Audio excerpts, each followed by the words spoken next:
బనకచెర్లపై Jung siren. Chandrababu ఇక్కడ కేసీఆర్ ఉన్నాడని మరవకు. ఊరు నాయన, ఎక్కడి లొల్లి, ఎక్కడి కథ ఇది? అసలు ఈ నీళ్ల గురించి మీకేమైనా మాట్లాడే కనీస నైతిక అర్హత మీకేమైనా ఉన్నదా? ఒక్కొక్క పాయింట్ చెప్పుకుంటూ వెళ్తే ఒక్కొక్క దుర్మార్గానికి పాల్పడింది మీరు, మీ కుటుంబమే కదా. జగన్మోహన్ రెడ్డి, కేసీఆర్, మధ్యలో మెగా కృష్ణారెడ్డి.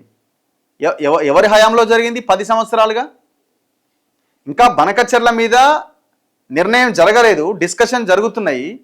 ఒకవేళ అది ముందుకు పడితే రేవంత్ రెడ్డి ఏం పోరాటం చేస్తున్నాడు, చంద్రబాబు ఎట్లా ఇది చేస్తున్నాడు అని జనం తెలుసుకుంటారు. ఆ విషయంలో అట్లీస్ట్ వాళ్ళు అపెక్స్ కౌన్సిల్ మీటింగ్ అటెండ్ అయ్యి కొంత చర్చలు జరిపి ఏదో ఒక వ్యవహారం నడుస్తున్నది. ఆల్ పార్టీ సమావేశం పెట్టిర్రు, ఢిల్లీకి పోయిర్రు, ఒక వ్యవహారం నడిచింది.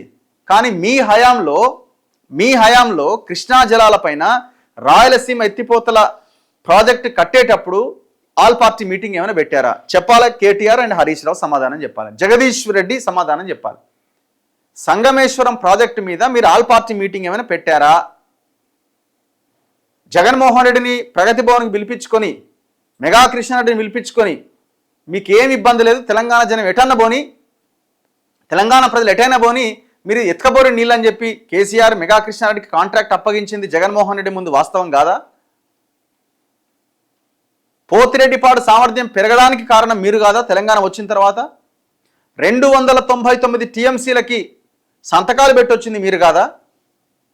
ఇవన్నీ వీటికి ఆన్సర్ చెప్పి మీరు మీ పోరాటం గురించి మాట్లాడండి.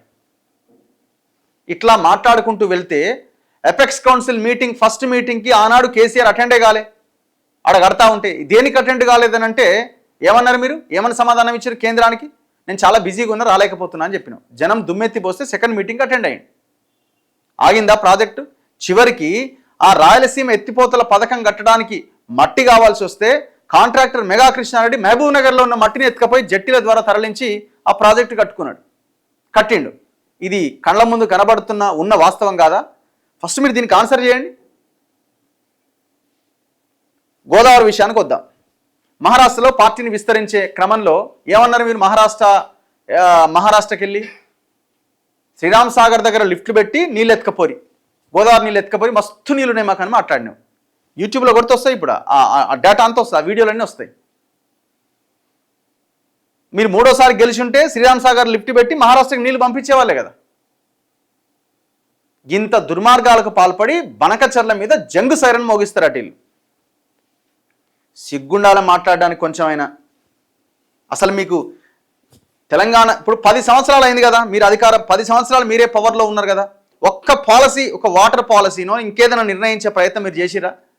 ఈ రకంగా పోరాడాలి, ఈ వాటాను మనం సాధించాలి, దీని మీద ఒక యుద్ధం చేయాలి, ఒక ఆల్ పార్టీ మీటింగ్ పిలవాలి, అసలు ఏమైనా ఒక ప్రయత్నం జరిగిందా?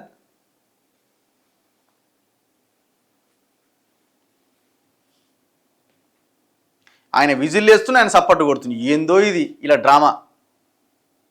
వీళ్ళకి ఇంతకు మించిన ఏం సబ్జెక్ట్ దొరకలేదు. ఇక వేరే ఏ అంశం మాట్లాడినా కుదరనట్టుంది. అందుకే ఇప్పుడు మాట్లాడుతున్నారు ఇక.